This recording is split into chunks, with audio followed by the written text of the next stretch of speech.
পৃথিবীতে তিনটা অর্থনীতি আমরা দেখতে পাই। এখন সেই তিনটা অর্থনীতি আসলে কি? ঠিক সভ্যতা কেন্দ্রিক একটা অর্থনীতি বিকশিত হয়েছিল। সেখানে প্রথমে ছিল বিনিময় প্রথা। বিনিময় প্রথার পরে সেখানে যে বিষয়টা এসেছে সেটা হচ্ছে পুঁজির ধারণা এবং লভ্যাংশের ধারণা।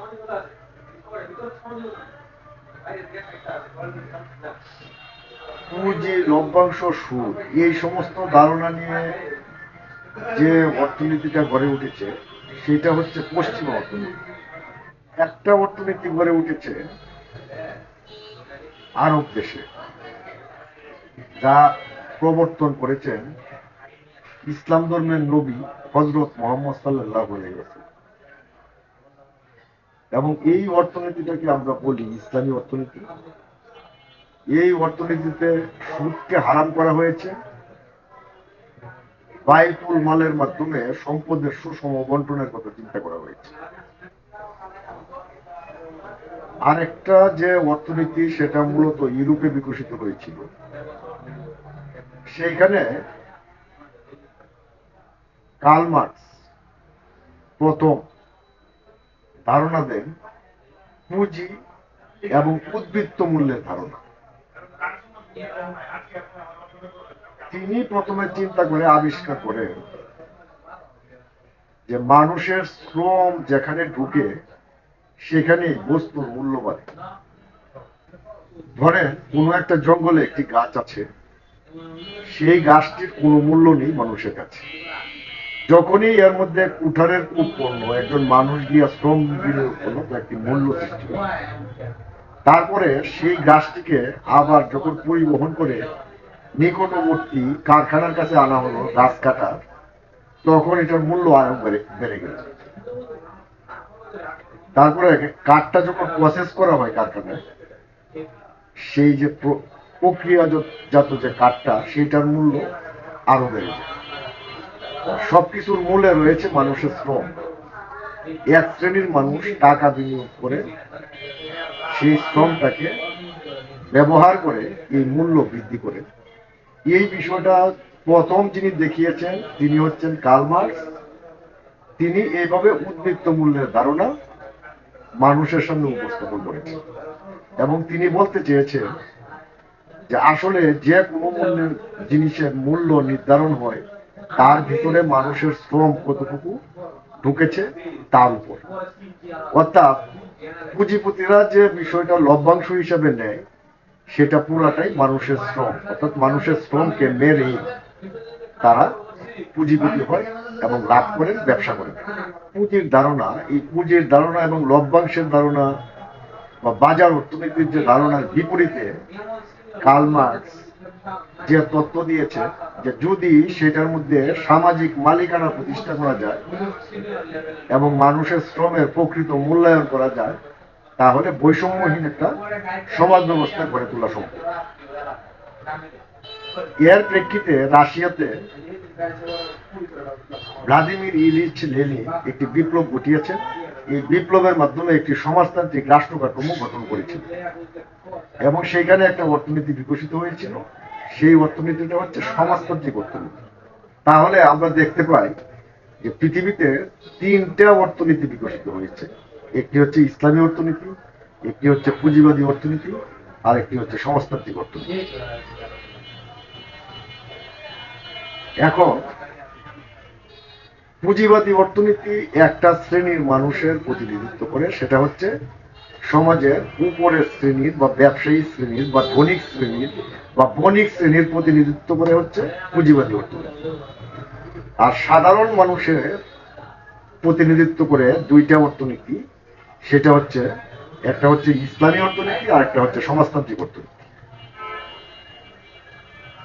সেই ক্ষেত্রে সাধারণ মানুষ অর্থাৎ জনগণের যে অর্থনীতি সেটা হচ্ছে দুইটা অর্থনীতি। একটি হচ্ছে সমাজতান্ত্রিক অর্থনীতি আর একটা হচ্ছে ইসলামী অর্থনীতি। কমিউনিস্টদের মতে পৃথিবীতে দুইটি শ্রেণী, একটি হচ্ছে শাসক আর একটি হচ্ছে শোষিত।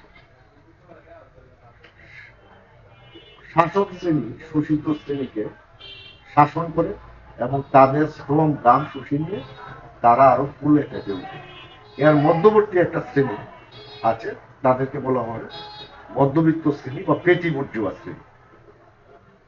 এখন আমরা এই যে শ্রেণী দৃষ্টিভঙ্গিতে তারা দেখেন, এই শ্রেণী দৃষ্টিভঙ্গিতে দেখতে গিয়ে তারা যে রাজনীতিটা করেন, সেই রাজনীতিটা হচ্ছে ওই শোষিত মানুষের পক্ষে যে কথা বলা বা চিন্তা করা, তাদের স্বার্থ সংরক্ষণ করে যে রাজনীতি করা, সেটা হচ্ছে কমিউনিস্ট রাজনীতি। অর্থাৎ কমিউনিস্ট মতে মানুষের মধ্যে বিভাজনের রেখা হচ্ছে শোষক এবং শোষিত। ইসলামের মতে যে ধারণাটা এসেছে সেটা হচ্ছে মজলুম এবং জালিমের ধারণা। জালেমকে একটা শ্রেণীতে রাখা হয়েছে আর মজলুমকে আরেকটা শ্রেণীতে রাখা হয়েছে। এবং ইসলাম সবসময় মজলুমের পক্ষে কথা বলে এবং ন্যায় এবং সাম্যের কথা বলে। এই জন্য ইসলামী অর্থনীতি বা ইসলামী রাজনীতিও মজলুমের ধারণার উপর ভিত্তি করে মজলুমের মুক্তির বা মজলুমের সুবিধার কথা চিন্তা করি ইসলামী রাজনীতি গড়ে উঠেছে। এই যে দুইটা রাজনীতি বা দুইটা অর্থনীতি আছে, তাদের মধ্যে একটি কমন বিষয় হচ্ছে সাম্য প্রতিষ্ঠা করা। সুতরাং যেহেতু উভয়ের চিন্তা হচ্ছে সাম্য প্রতিষ্ঠা করা, সেহেতু সাম্য প্রতিষ্ঠা না হওয়া পর্যন্ত উভয় রাজনীতি ইচ্ছা করলে একত্রে অবস্থান করতে পারে। আজকের যে আলোচনাটা করেছি, মানে করার উদ্দেশ্য হচ্ছে যে কিভাবে এই দুইটা পরস্পর বিরোধী রাজনীতি একত্রে অবস্থান করতে পারে।